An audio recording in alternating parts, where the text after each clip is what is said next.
So student, अब आप ये सोच रहे होंगे कि मैं आपको एक तरफ तो फीचर्स बता रही हूँ डेमोक्रेसी पे, और दूसरी तरफ मैं आपको कुछ एग्जांपल्स ऐसे दे रही हूँ जो डेमोक्रेसी के बिल्कुल अपोजिट है।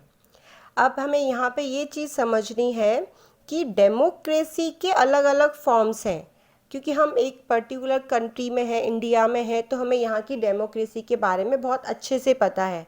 तो you should also know about the world, about the different countries, that how ways they are conducting their elections and how they are running their democratic government. So next key feature is one person one vote one value. Her person के पास एक voting power होता है और हर एक vote की value होती है according to the Indian election, कि यहाँ पे यूनिवर्सल अडल्ट फ्रेंचाइजी कॉन्सेप्ट है। Every person those who are 18 year and above has right to vote. So this concept is the major concept of the democracy. In a democracy, each adult citizen must have one vote and each vote must have one value. अब मैं इसका भी एक exceptional case बताऊंगी. अब I am talking about the Saudi Arabia. हम बात कर रहे हैं one person one vote one value. So Saudi Arabia में काफ़ी टाइम, यानी कि हम अगर पास उठा के देखें तो वहाँ पर वुमेंस के पास वोटिंग पावर नहीं है. तो क्या हम वुमेंस को वोटिंग पावर नहीं दे के क्या वहाँ पर हम डेमोक्रेसी इस्टेब्लिश कर सकते हैं? Until 2015 in Saudi Arabia, women did not have right to vote. 2015 तक वहाँ पर वुमेंस के पास वोटिंग पावर नहीं था, तो उसे हम रियल डेमोक्रेटिक गवर्नमेंट नहीं कह सकते. हम यहाँ पे इसलिए आपको दूसरे कंट्रीज़ की एग्जांपल्स बता रहे हैं ताकि हमें पता चले कि जो ह्यूमन राइट्स हैं या जो भी फीचर्स हैं किस कंट्री में उसे किस तरह से फॉलो किया जा रहा है.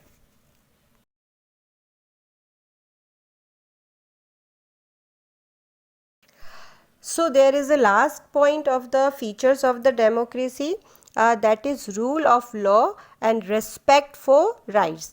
यहाँ पे जो लॉ की आइज़ में सब इक्वल है, किसी के साथ कोई डिस्क्रिमिनेशन नहीं होता है, ये डेमोक्रेसी का एक इम्पोर्टेंट कॉन्सेप्ट है और सभी के राइट्स का रिस्पेक्ट किया जाता है. Democratic government rules with in limits set bye constitution law and citizens right. जो डेमोक्रेटिक गवर्नमेंट जो रूल करती है, जो गवर्नमेंट वर्क करती है, उन्हें जितने भी पावर्स मिलते हैं वो कहाँ से मिलते हैं? कॉन्स्टिट्यूशन से. और उनके पावर्स पर जो लिमिटेशन होती है वो भी कौन डिसाइड करता है? कॉन्स्टिट्यूशन. यानी कि उनके पास पावर तो है बट पावर के साथ कुछ लिमिटेशन भी डिसाइड की गई है डेमोक्रेसी में, ताकि कोई भी इलेक्टेड रिप्रेजेंटेटिव हो या गवर्नमेंट ही क्यों ना हो वो अपने पावर का मिसयूज़ ना कर सके. Now there is a exceptional case of the Zimbabwe. Zimbabwe President Mugabe behaved in an undemocratic way and also used unfair practices in election. It means the popular government can be undemocratic. अब वैसे तो कहा जाता है कि जिसको vote ज़्यादा मिलते हैं या those who are win elections वो उतनी ही पॉपुलर गवर्नमेंट होती है, लेकिन sometimes it seems that many candidates are using dirty tricks और malpractices to win the election. गलत तरीक़ों का यूज़ किया जाता है इलेक्शंस जीतने के लिए. तो ये कहना ज़रूरी नहीं है कि जो पॉपुलर गवर्नमेंट है can be undemocratic. Popular government भी अनडेमोक्रेटिक हो सकती है. So it's all about, we have discussed the 4 key feature of the democracy. First was major decisions by elected leaders, in which we have taken the example of Pakistan. Second was free and fair electoral competition, in which we have taken the example of China, one party government, and second was Mexico. And third was one person one vote one value, in which we have taken the example of Saudi Arabia. And last was rule of law and respect for rights, in which we have taken the example of Zimbabwe. Hello student. Uh, Now we are starting our chapter what is democracy, why democracy. In part first we have discussed about the definition of democracy, simple definition, the government which elected by the people, and after that we have discussed about the key features of democracy, and we have done some examples also. So in second part the rest key features we will done, and the second point is argument against democracy, in which we have discussed about the demerits, and second sections we will discuss about the merits of democracy. So let's start our topic. So our today's topic is argument against democracy. So this conversation has most of the arguments that we routinely hear against democracy. हमें कई बार कुछ ऐसी चीज़ें सुनने को मिलती है कि डेमोक्रेसी में ये चीज़ें नहीं होनी चाहिए या ये चीज़ें उस डेमोक्रेसी के लिए सही नहीं है. सो हम उन्हीं पॉइंट्स पर डिस्कस करेंगे कि ऐसी कौन सी आर्ग्यूमेंट्स हैं which prove that the democracy is not good for democracy, all things. First is leaders keep changing in democracy. This leads to instability. As we know, in democratic governments, every 5 years held the elections, and governments keep changing, leaders keep changing, representative keep changing. So it leads to instability. क्या होता है जब कोई भी particular representative elect होता है, 5 साल तक वर्क करता है, और जब उस वर्क को अच्छे से समझने लगता है और तभी 5 साल के बाद उसे रिप्लेस कर दिया जाता है. रिप्लेस कौन करता है? पीपल. क्योंकि उसे वोट नहीं मिलते, रिप्लेस हो जाता है. मे बी वो रिप्लेस ना हो, उसे री इलेक्ट भी किया जाए, बट पॉसिबिलिटी रहती है कि वो हार भी सकता है और वो जीत भी सकता है. तो ये एक आर्ग्यूमेंट दी जाती है कि लीडर्स चेंज होते रहते हैं. जो लोगों के फेवर में जो वर्क होने चाहिए, अलग अलग लीडर्स के आने से वो सारी चीज़ें डिस्टर्ब हो जाती हैं और वो उतना प्रोग्रेसिव वर्क नहीं हो पाता जितना होना चाहिए. Second point is democracy is all about political competition and power play. There is no scope for morality. अगर बात करते हैं डेमोक्रेसी की, हमारे इंडिया में मल्टी पार्टी सिस्टम में बहुत सारी पार्टीज़ हैं, कुछ रीजनल पार्टीज़ हैं, कुछ नेशनल पार्टीज़ हैं. सो मेन पार्टी का मेन मोटो ये होता है कि वो अपनी पार्टी को प्रमोट करती है. चाहे रूलिंग पार्टी कितनी ही अच्छी हो, कितना ही अच्छा वर्क करती हो, अपोजिशन पार्टी उसे हमेशा क्रिटिसाइज़ ही करेगी. क्योंकि अगर उसे दोबारा पावर में आना है, 5 साल बाद इलेक्शंस होंगे, पावर में आना है, तो उसका पूरा फोकस रहता है कि रूलिंग पार्टी को क्रिटिसाइज़ करे ताकि उसकी अच्छी चीज़ें निकल के लोग उसे वोट दें. तो यह मॉरलिटी के लिए कोई स्कोप नहीं होता है, कौन कितना सही है गलत है. पावर प्ले है, सिर्फ पावर पाने के लिए लोग कई सारी ट्रिक्स, जिसको हम कहते हैं मेल प्रैक्टिसेस, डर्टी ट्रिक्स का भी यूज़ करते हैं. सो डेमोक्रेसी में कंपटीशन बहुत ज़्यादा होता है, स्पेशली मल्टी पार्टी सिस्टम में, जहाँ पे मल्टी पार्टी सिस्टम होता है, और यहाँ पर मॉरलिटी के लिए कोई स्कोप नहीं होता है, सबसे ऊपर पार्टी होती है उनके लिए. Next is so many people have to do consulted in a democracy that is leads to delay. कई बार होता है कि कोई डिसीजन लिया जाता है तो डेमोक्रेसी में कई सारे लोगों से कंसल्टेड किया जाता है, उस डिसीजन को लेने में थोड़ा टाइम लगता है. तो जब बहुत सारे लोग इन्वॉल्व होते हैं किसी डिसीजन को लेने में, तो इस चीज़ की पूरी पॉसिबिलिटी रहती है कि उस काम को करने में बहुत देरी होती है. तो एक ये भी आर्ग्यूमेंट दिया जाता है अगेंस्ट द डेमोक्रेसी कि इट्स लीड्स टू डिले. कोई भी जो चीज़ें होती है, वर्क होता है, वो बहुत लेट होता है या फिर बहुत धीरे होता है, बहुत स्लो होता है. Next is elected leaders do not know the best interest of the people. It leads to bad decision. Sometime देखा जाता है इलेक्टेड लीडर्स जो होते हैं, जो इलेक्ट होके आते हैं पर्टिकुलर कंस्टिट्यूएंसी से, दे डज नॉट नो कि what is the good interest of people, कि लोग क्या चाहते हैं, उनकी क्या रिक्वायरमेंट है. वो इलेक्ट हो जाते हैं एक बार, उसके बाद वो 5 साल तक जब तक रूलिंग में रहते हैं उन्हें कोई मतलब नहीं होता है कि उन्हें किस लिए वोट दिया है लोगों ने, उनकी क्या रिक्वायरमेंट्स हैं. तो समटाइम्स जो है जो इलेक्टेड लीडर्स हैं लोगों के व्यूज़ को समझ नहीं पाते हैं, या लोग उनसे क्या चाहते हैं वो उनकी जो रिक्वायरमेंट्स है वो फुलफ़िल नहीं कर पाते हैं। हाँ, तो ये भी कई बार सुना गया है कि अगर रिप्रेजेंटेटिव को ये पता नहीं होता है कि उसकी कंस्टिट्यूंसी के लोग क्या चाहते हैं, तो कई बार कुछ गलत डिसीजन भी ले लिए जाते हैं। उस गलत डिसीजन की वजह से वो जो लीडर है वो अनपॉपुलर हो जाता है, और मे बी नेक्स्ट टाइम लोग उसे वोट ना दें। तो आर्ग्यूमेंट में ये कहा जा सकता है कि कोई भी रिप्रेजेंटेटिव है उसे पीपल के इंटरेस्ट को जानना बहुत ज़रूरी है। जो भी डिसीजन लेना है वो किन के फेवर में लेना चाहिए, उन्हें पीपल के। Next is democracy leads to corruption for its based on electoral competition.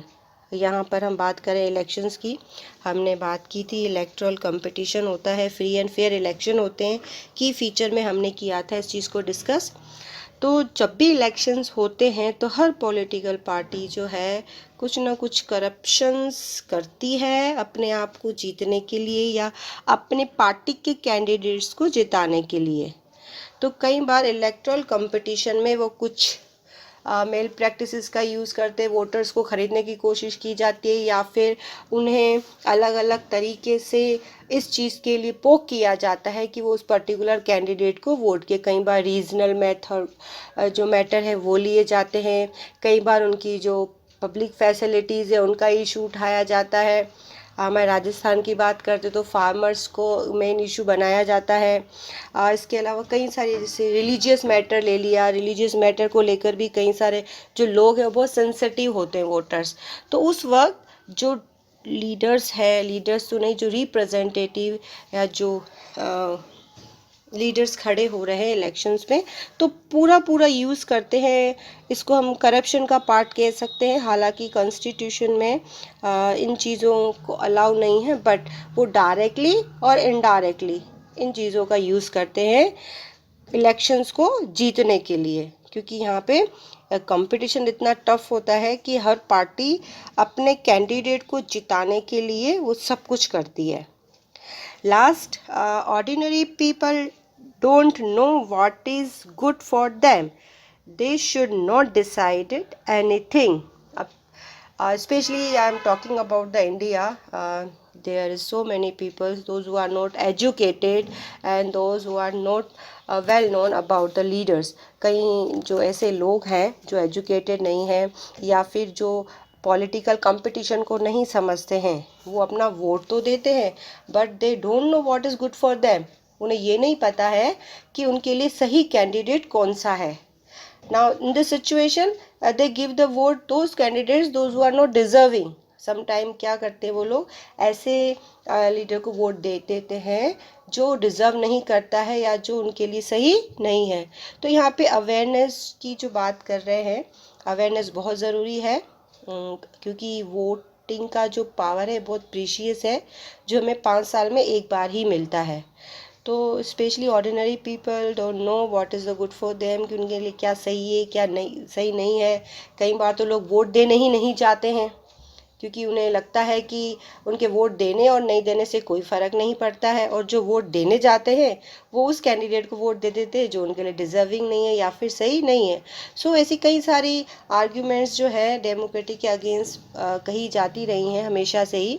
हालांकि हर आर्ग्यूमेंट्स के लिए कुछ चीज़ें, कुछ रूल्स और रेगुलेशन बनाए गए कि ये चीज़ें कम से कम हो और डेमोक्रेसी जो है वो एक फ्री और फेयर मैनर में हो सके।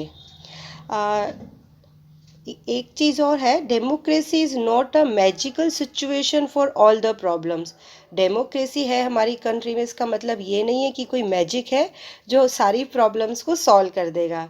It has not ended poverty in our country and in other part of the world. ऐसा नहीं डेमोक्रेटिक गवर्नमेंट है तो वहाँ पे पोवर्टी एंड हो जाएगी या फिर उस कंट्री में कोई प्रॉब्लम होगी ही नहीं। Democracy as a form of government only ensure that people take their own decision. हालांकि डेमोक्रेसी इस चीज़ के लिए बिल्कुल श्योर करती है हमें कि जो पीपल जो डिसाइड करेंगे, डिसीजन लेंगे, वही फाइनल होगा. This does not guarantee that there decision will be good.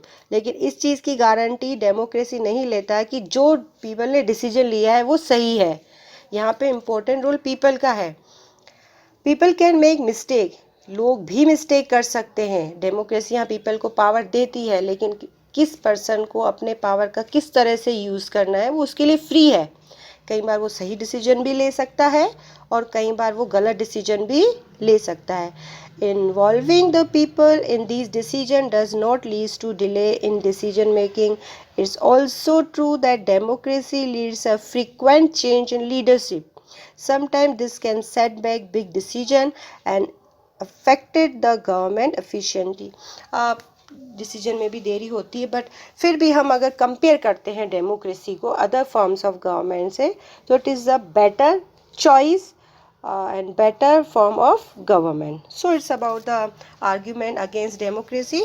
Now we will discuss the argument for democracy की जो भी चीज़ें हैं, जो अच्छी चीज़ें हैं.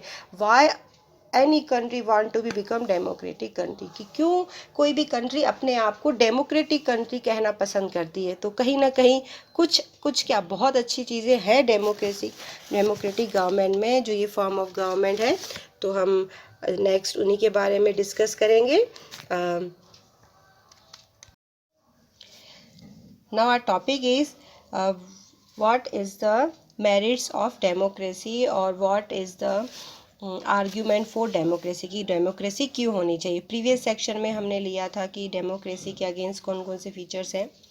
So first is a democratic government is a better government because it is a more accountable form of government. बाकी गवर्नमेंट से कंपेयर करते हैं तो ये मोर अकाउंटेबल है, यानी कि मोर रिस्पॉन्सिबल है. If people are electing the representative, there is a duty of representative. They have to do work for the people. If they are not doing the work for people, they will not re-elected. Simple.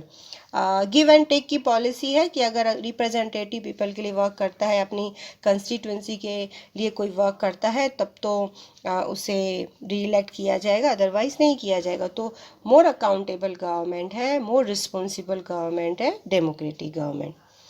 Next is democracy improves the quality of decision making. अब demerits में हमने किया कि बहुत सारे लोग जो होते हैं डिसीजन मेकिंग में इन्वॉल्व होते हैं तो बहुत डिले होता है. But there is a plus point that if so many people are involving a decision making, there is a little bit chance to do any mistake. कि जो भी डिसीजन लिए जाएंगे, क्योंकि बहुत सारे लोग इन्वॉल्व हैं, तो जो भी डिसीजन लिए जाएंगे वो क्वालिटी डिसीजन होंगे, उनमें मिस्टेक की कम से कम पॉसिबिलिटी रहेगी. Next is democracy provide a method to deal with difference and conflict. अब डिफरेंस और कॉन्फ्लिक्ट की बात करते हैं तो हमारी इंडिया जितनी diversity, I don't think so कि किसी भी कंट्री में होगी. यहाँ पे बहुत सारी डाइवर्सिटीज़ है, लैंग्वेज की, रिलीजियस की, रीजन्स की, क्लाइमेट की. तो इतनी सारी डाइवर्सिटी के बीच में ये पॉसिबिलिटी उतनी ही ज़्यादा होती है कि लोगों के बीच में डिफरेंसेस और कॉन्फ्लिक्ट्स होंगे ही होंगे. बट डेमोक्रेसी में इस चीज़ के लिए सारे प्रोविज़न्स हैं कि अगर कोई कॉन्फ्लिक्ट और डिफरेंसेस होता भी है तो उसे एक फेयर मैनर में सॉल्व किया जाए, यानी कि एक मेथड प्रोवाइड करता है जो डील करता है इन डिफरेंसेस और कॉन्फ्लिक्ट के साथ. Next is more rights dignity of people. यहाँ पे डेमोक्रेसी जो है इन्हेंस करती है डिग्निटी ऑफ पीपल. सबसे ज़्यादा जो डिग्निटी, सेल्फ रिस्पेक्ट हम जिसे कहते हैं, वो किसे मिलता है? सिटीजन्स को. क्योंकि सिटीज़न ही जो है वो पावर देते हैं गवर्नमेंट को, तो कहीं ना कहीं सिटीजन्स की जो इम्पोर्टेंस है वो बहुत ज़्यादा बढ़ जाती है. Finally, democracy is a better than other form of government because it allows to us to correct its own mistake. दूसरी फॉर्म ऑफ गवर्नमेंट से कंपेयर करते हो तो डेमोक्रेसी जो है वो बेटर फॉर्म ऑफ गवर्नमेंट है, क्योंकि अगर मिस्टेक होती है तो उसको करेक्ट करने की पॉसिबिलिटी भी उसमें उतनी ही होती है। There is no guarantee that mistake can not be made in democracy. इसका मतलब ये नहीं है कि डेमोक्रेसी कोई मिस्टेक नहीं कर सकता। No form of government can guarantee that the advantage in a democracy is that such mistake can not be hidden और लॉन्ग। बस डेमोक्रेसी में ये है कि अगर कोई मिस्टेक हो भी जाती है तो उसे बहुत लंबे टाइम तक छुपाया नहीं जा सकता। There is a space for public discussion on this mistake. यहाँ पे एक स्पेस रहता है पब्लिक डिस्कशन का कि उन मिस्टेक को डिस्कस किया जाता है, and there is a room for correction. और वहाँ पे अगर कोई मिस्टेक होती भी है तो उसे करेक्ट करने का भी प्रोविज़न डेमोक्रेसी में होता है। सो in this chapter we have discussed the definition, features, merits and demerits of democracy. So I think you all are understanding my all things. So there is a notes for you, and describe these things in your own way. Thank you so much. Now we will continue with the next chapter in next class. Till then, thank you. Tell me pretty lies.